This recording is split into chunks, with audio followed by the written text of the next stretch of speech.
Полека, но сигурно се враќа некогашниот изглед на Штипско Ново село. Во автентичен стил е обновена фасадата на куќата на Личкови, каде во минатото престојувал револуционерот Гоце Делчев.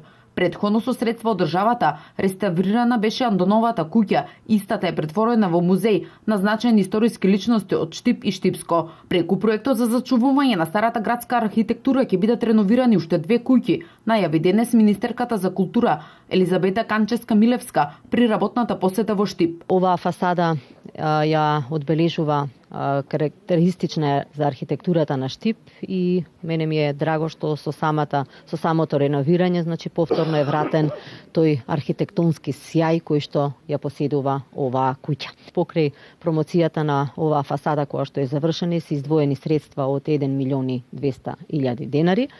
Институцијата Завод и музеј Штип веќе има избрано економски оператор, значи фирма која што работи на уште 2 фасади, кои што се планираат да бидат готови до крајот на годината, така да успешно се реализира планот и динамиката за обнова на фасадите овде во градот Штип. Кон крајот на годината во црквата Успенина Пресвета Богородица во Штипско Ново село ќе биде отворена галерија, каде ќе бидат изложени 98 икони со голема историска вредност, исто така проект на Министерството за култура. Во тој галериски простор ќе бидат изложени многу значајни вредни икони, досега се конзервирани 90 икони.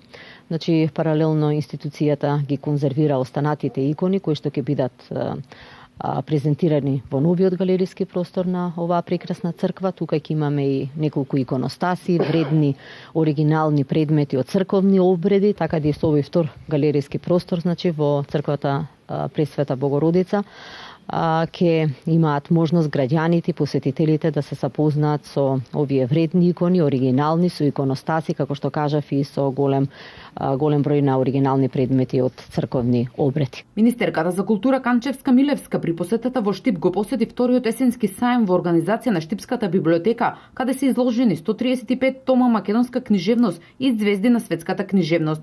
Исто така беше промовирано партнерното уредување на црквата Свети Спас, која датира од 14. век, каде минатата година беше извршена конзервација на фреско живописот.